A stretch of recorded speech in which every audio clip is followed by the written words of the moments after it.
Folch i Torres són cognoms ben coneguts arreu de Catalunya. Són sinònim de compromís amb la cultura catalana.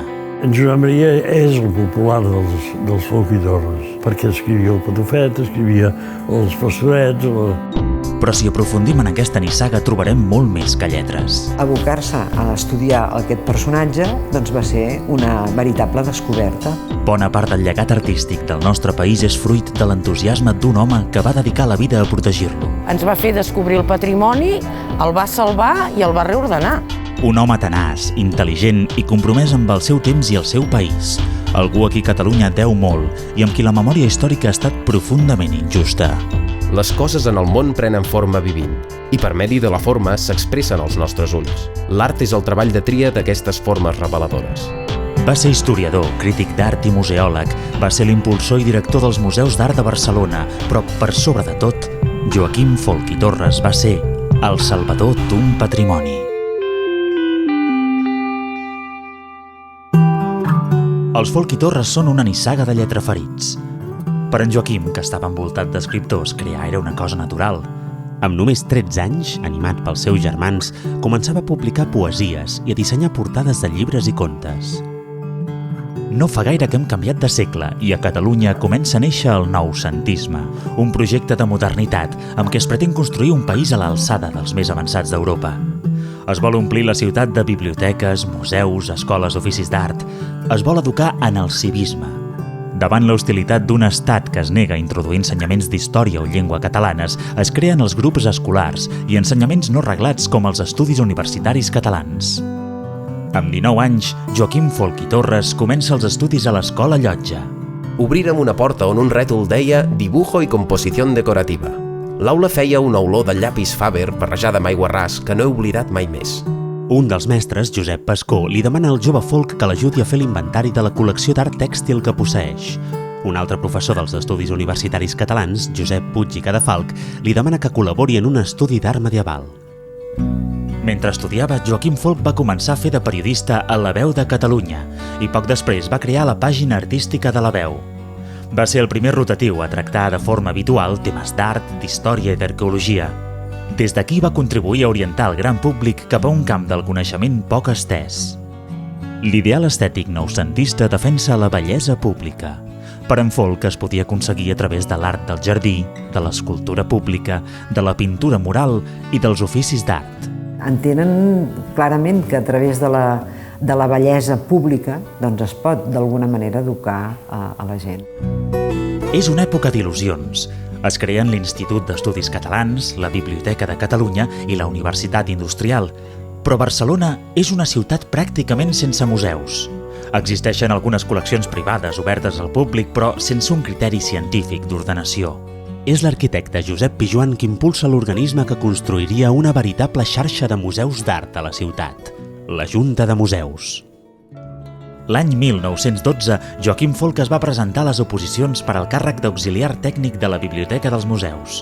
Només tenia 26 anys i ja era responsable de donar forma a la biblioteca i a la secció gràfica, una feina que requeria d'una persona disciplinada. Molt metòdica, molt ordenada, molt treballador. Folch mantenia un compromís amb la jove generació d'artistes que conformaven el noucentisme. Sovint, això el va fer xocar amb els acadèmics. El concepte que es tenia de lo que era art i de lo que no era art era un concepte molt clàssic i ell els diu, no senyors, és que això també és art. Nosaltres, els joves de la darrera generació, els que no tenim interessos creats, els que som impulsats per la puresa de l'ideal, si volem fer la glòria de Catalunya, no serà pas seguint el vostre camí ni augmentant l'herència trista que heu deixat a les joventuts. Ben aviat va obtenir una beca per visitar els museus europeus i fer un estudi de les instal·lacions d'art tèxtil. Això també li dona a ell un punt de mira molt ampli, que també enriqueix molt el personatge. Al setembre de 1913 inicia el seu viatge. En pocs mesos recorre més d'una vintena de ciutats, gairebé per mitja Europa. Sense penetrar el paisatge d'un país, no és possible penetrar el seu art. Regularment envia articles amb les seves impressions que es publiquen a la pàgina artística de La Veu. És un goig posar-se a escriure abocant-se a l'interès de les coses catalanes que suggereix la visió de les coses estrangeres. visita els museus d'art i d'arts decoratives de París, Lió, Londres, Brussel·les, Nuremberg, Berlín, Viena, Florència... Ara, en general, una ciutat moderna vol dir una ciutat alemanya. Nosaltres volem que sigui simplement Barcelona. El 1914 es crea el primer govern autonòmic de Catalunya, la Mancomunitat. És un moment de gran optimisme, de molta dinàmica cultural i institucional. El clima idoni perquè les modernes propostes museogràfiques de Joaquim Folch i Torres prenguin forma. Va ser innovador, va fer una museografia molt puntera per l'època. El 1915 s'amplia el Museu d'Art i Arqueologia de Barcelona, situat al Palau de la Ciutadella. La nova secció d'art tèxtil porta el seu segell. És una nova etapa d'eufòria on el museu té l'oportunitat de ser molt més que un museu. Més que una institució passiva on es guarden relíquies, un òrgan de l'activitat científica, un centre d'estudi i d'investigació. Folch és qui fa la majoria de visites guiades i la Junta el nomena representant del Consell de Pedagogia de la Mancomunitat. En poc temps és ascendit a director de les seccions d'art medieval i modern. El seu primer objectiu és ampliar i legitimar el patrimoni. Descobrir que una cosa que fins aleshores no estava en un museu, a partir d'un estudi i d'una reflexió sobre aquells objectes, poden formar part d'una col·lecció, d'un museu i d'un patrimoni col·lectiu. Folch emprèn un viatge al Pirineu amb la intenció d'adquirir noves peces. D'algunes en fa l'estudi i el publica a l'Anuari de l'Institut d'Estudis Catalans. L'any 1920 és nomenat director general dels Museus d'Art de Barcelona.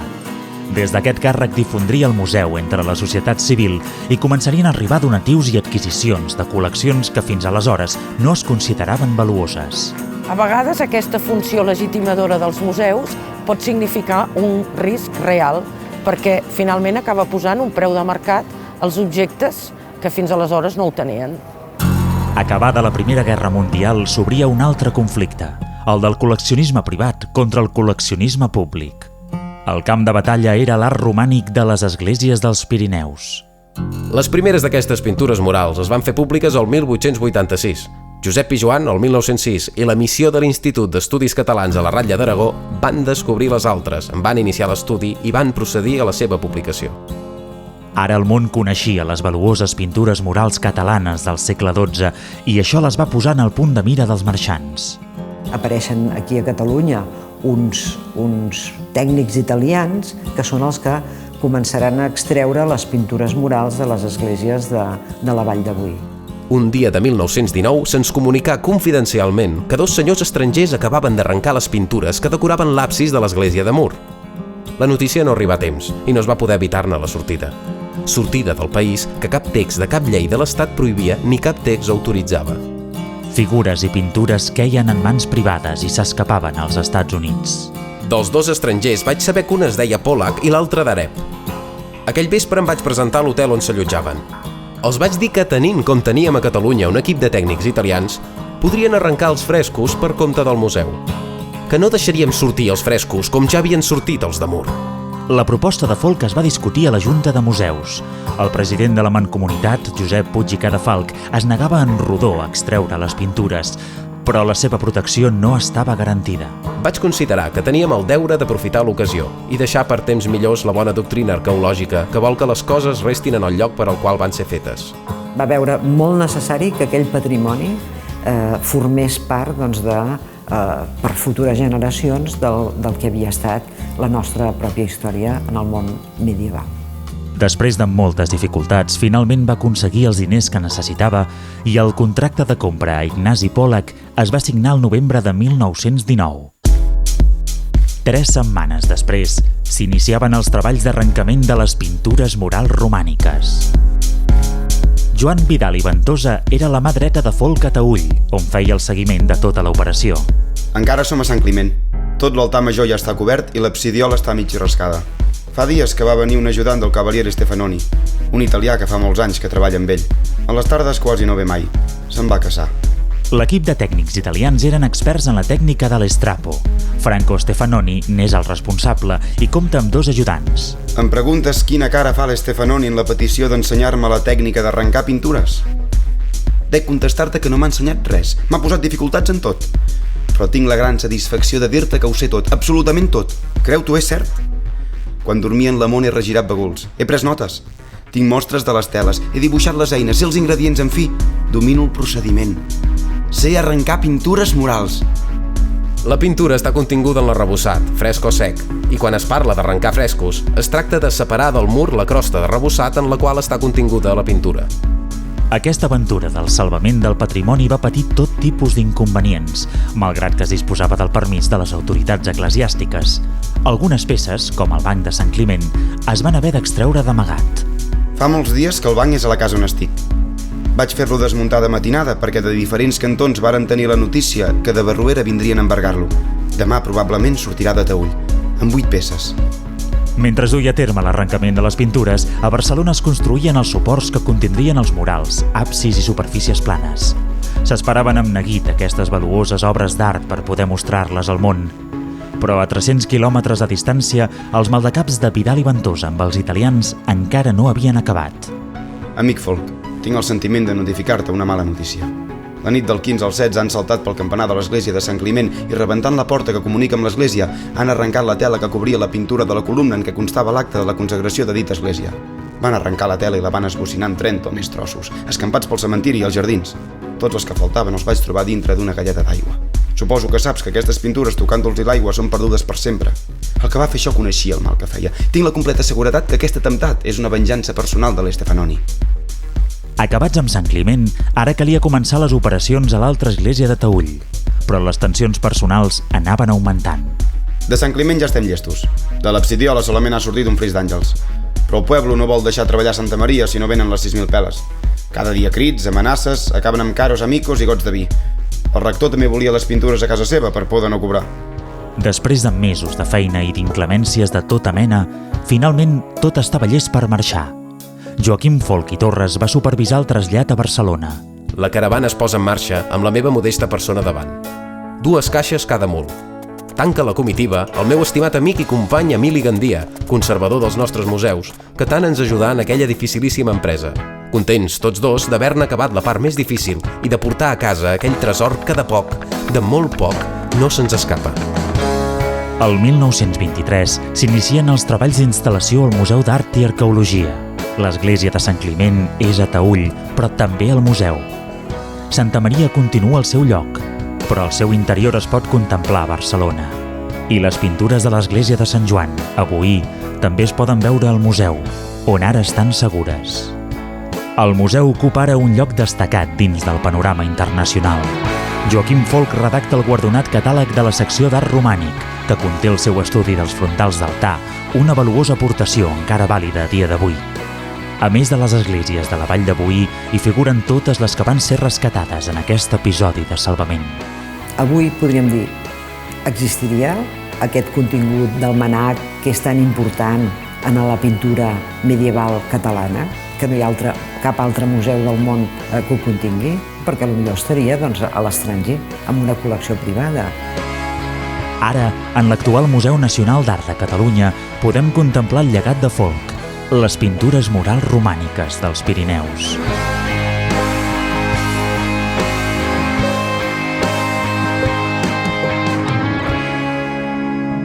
Però la batalla de Joaquim Folch i Torres contra el col·leccionisme privat no havia acabat. L'empresari Lluís Plandiure posseïa un edifici on anava acumulant els seus tresors.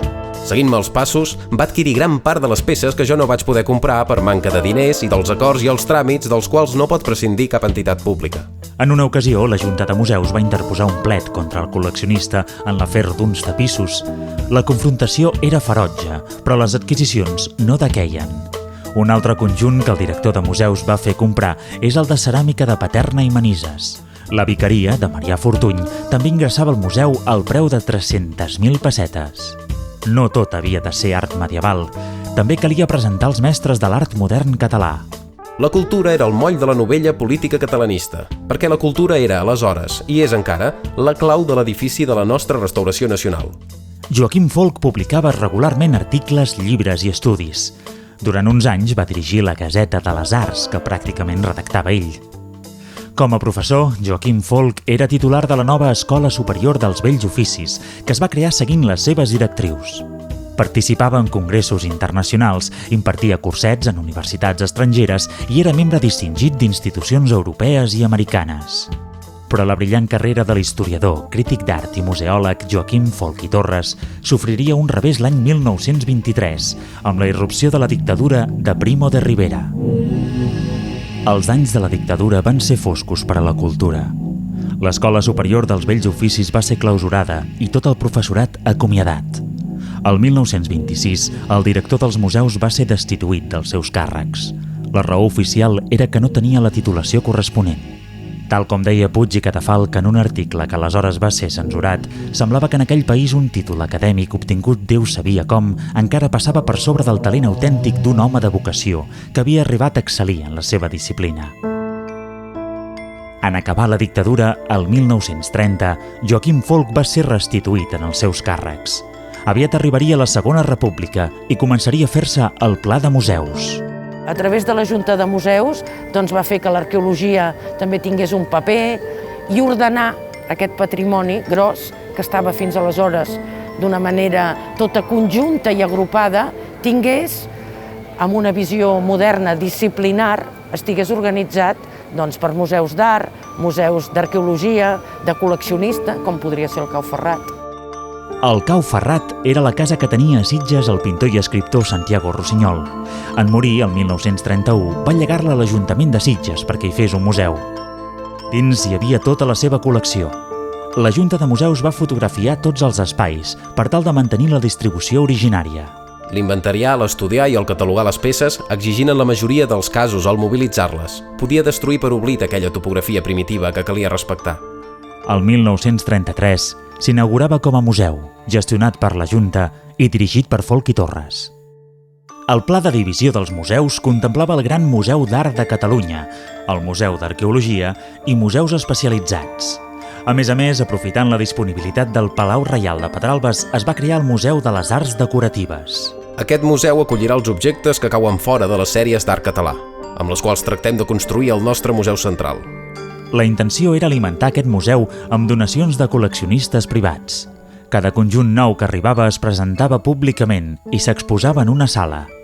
Però la joia de la corona era el Museu d'Art de Catalunya, que s'instal·laria al Palau Nacional de Montjuïc després de rehabilitar-lo. La posada en escena es va fer seguint el criteri de Joaquim Folch i Torres. Va ser un dels primers directors que va tenir una formació europea i que, per tant, va donar un gran canvi qualitatiu a la presentació dels museus. Instal·lar un museu no és feina fàcil. Topografia, estils, llums, color, qualitats han de resoldre's damunt una estructura de les sales condicionada a la conservació de les obres. Cal dir que totes les qüestions que avui dia la tècnica museística aconsella s'han tingut en compte.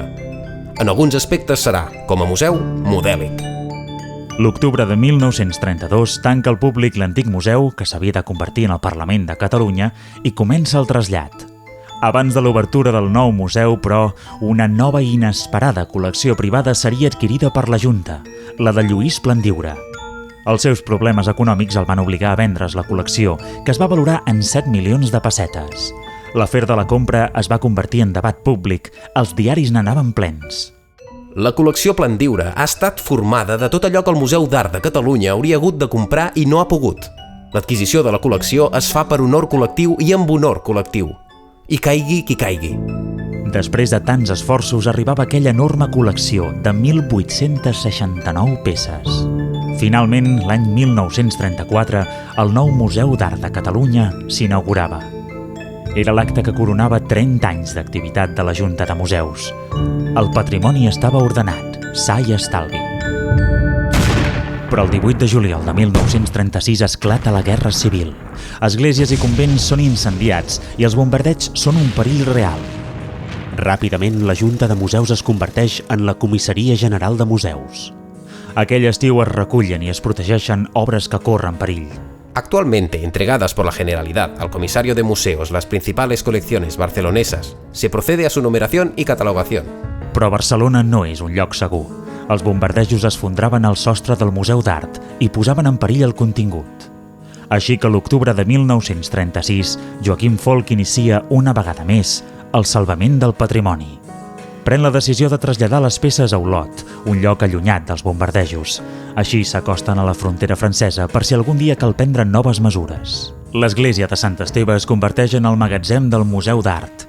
Es crea un patronat de guarda del tresor i s'hi instal·len les oficines de la comissaria de museus, on el personal classifica tots els béns, més d'1 milió. Però a mesura que avança la guerra, Olot tampoc sembla un lloc segur. La idea planificada que té el Folk de poder convèncer els polítics perquè el que li cal és aquest patrimoni, treure'l de Catalunya perquè pugui estar conservat, no? Perquè es pugui salvaguardar. Proposa organitzar una exposició d'art medieval a París. D'aquesta manera, el 1937, aconsegueix extreure les peces del país i les trasllada a la Galeria Nacional de Jeu de Paume, a la plaça de la Concòrdia. Més tard s'organitzaria una altra exposició al castell de Maisons-Laffitte. Una vegada més, gràcies al director dels museus, les peces estaven fora de perill. Un any més tard rep una petició oficial perquè les retorni immediatament. Ell no respon ni compareix. Però ell em diu, jo haig de ser allà on hi ha tot això. No, jo això no ho puc deixar. Soc el responsable. Com a conseqüència d'aquesta actitud recolzada pels seus col·legues i elogiada per la premsa, és suspès de sou. Un cop acabada la Guerra Civil, el perill sembla haver passat. Per això, l'agost de 1939, Joaquim Folch i Torres accedeix finalment a retornar les peces. Ell va ser l'encarregat de poder fer tot l'embalatge de les obres en els vagons de tren, però al mateix temps es produeix un fet molt curiós perquè no el deixen pujar al tren. Des d'aquest instant, el carregament passa a mans del jefe del Servicio Nacional de Recuperación Artística. Joaquim Folch no té més remei que seguir per carretera el recorregut del tren. Un cop a la frontera, també ha de deixar el cotxe i les obres segueixen, podríem dir, el seu curs fins a arribar a l'estació de França. I clar, quan arriben a l'estació de França és quan les fotografies que el Pérez de Rozas fa doncs apareixen amb un destacat que tergiversa completament la història. Al costat d'aquestes fotografies, La Vanguardia escriu: «La perseverancia sin par de nuestro gobierno ha devuelto a España buena parte de los tesoros que los rojos robaron a la nación». Esclar, ell ja era l'hombre malo pel règim. Unes setmanes més tard, Folch torna a Barcelona amb la intenció de recuperar el seu càrrec, però l'alcalde li diu que no torni a presentar-se al seu despatx. A l'octubre seria citat per l'Auditoria de Guerra de la 4a Regió Militar de Barcelona. Se li imputen 3 càrrecs: la profanació de les relíquies de Sant Narcís a Girona, tot i que van ser examinades davant notari, els escrits catalanistes de La Veu de Catalunya i els articles considerats separatistes de La Vanguardia, que finalment van ser la causa de la condemna. Havia comès un delicte d'auxilio a la rebel·lió militar. El 1942 va ser sentenciat a 12 anys de presó, una pena que seria commutada per la de 3 anys de llibertat vigilada. Joaquim Folch i Torres tenia 56 anys i mai més no tornaria a dirigir cap museu. El franquisme, els judicis als quals va haver d'estar sotmès, doncs això el va esborrar del mapa completament. Marcat i condemnat, no va poder fer altra cosa que allunyar-se de la vida pública. S'estava al seu pis de l'Eixample o a Premià de Dalt o a la casa pairal de la seva muller a Badalona. Aleshores es va fer una casa a l'Escala, a peu de platja. I aquella casa la va fer detall per detall. Va ser un veritable petit museu. Les habitacions eren totes a dalt. A un extrem hi havia el capità al fons de la taula, després 2 petites cambres, però petites, amb llitera, i un llavou, comptes a finestra, un llavou, per això feia que des de fora encara semblés més un vaixell. Va anomenar la casa El Gavià. Aquí envellirien ell i la seva dona, l'Orgina Baget. Tinc els ulls plens de mar, ja que des de la finestra de casa no veiem res més. A vegades em fa l'efecte que per motius de la guerra hem desembarcat en un fort de l'Adriàtic i ara mateix, no sé si serà de França o bé d'altre lloc, però estem sentint uns grans sorolls de canonades de lluny. El 1945 la condemna a Joaquim Folch s'havia complert, però no va ser fins 7 anys més tard quan no se li van cancel·lar els antecedents penals i se li va tornar el passaport. Eren els anys 50 i en ple període de repressió i clandestinitat franquista reprenia les seves creacions. O escrivint això, o fent poesia, o pintant, això li donava prou espai per no haver-se de refugiar en l'amargor i la tristor de veure com les coses no anaven com ell hauria volgut. Joaquim Folch tornava a tenir veu pública. Va començar a col·laborar a la revista Destino, on explicava aquella història que cap llibre oficial recollia i denunciava la precarietat en què havien caigut els museus. En aquests anys grisos, Folch va ser nomenat membre de diverses institucions, va publicar monografies d'artistes, l'estudi fonamental sobre els frontals romànics i va dirigir l'obra col·lectiva L'Art Català. També va publicar un recull de les moltes poesies que havia escrit. Totes me les havia llegit ell en veu alta amb unes escenes inoblidables al Gavià. Joaquim Folch i Torres va morir una nit de novembre de 1963. Jo crec que va viure per l'art. Estava al darrere de l'organització dels museus d'aquest país. Un home noucentista, autodidacta i innovador que va posar el seu talent al servei de Catalunya. És un pioner en l'aspecte de la museologia. La seva idea del que havia de ser un museu, això va ser ell. Algú a qui el seu poble li deu molt i sense el qual molts dels seus tresors s'haurien perdut. Potser ara no tindríem el Museu d'Art de Catalunya que tenim. I era el que havia salvat per 2 vegades el patrimoni de Catalunya. I és per això que la història de l'art té més amics que la història escrita, que ara els monuments, com a obra d'art que són, no es limiten a explicar, sinó que suggereixen i ajuden a imaginar. En el viatge de la vida farem l'escala d'aquest port. Ai, dona meva, és un conhort aquest repòs que ens cau a mida. Hem navegat a dret i a tort entre les ones de la vida. Ai, dona meva, quina sort d'aquest recés i d'aquest port. Bé que l'afany encara em crida, sortint fora a provar sort. Ai, dona meva, és un conhort trobar un recés que et vingui a mida. Quan la fatiga t'hi convida i al fons de tot ja hi veus la mort, ai, dona meva, tot et crida a fer l'escala d'aquest port. Ai, dona meva, quina sort. Quina sort. L'he de sentir passar la vida esperant l'àngel de la mort que arribi al moll amb l'ala humida com una vela que et convida cap a les calmes del gran port.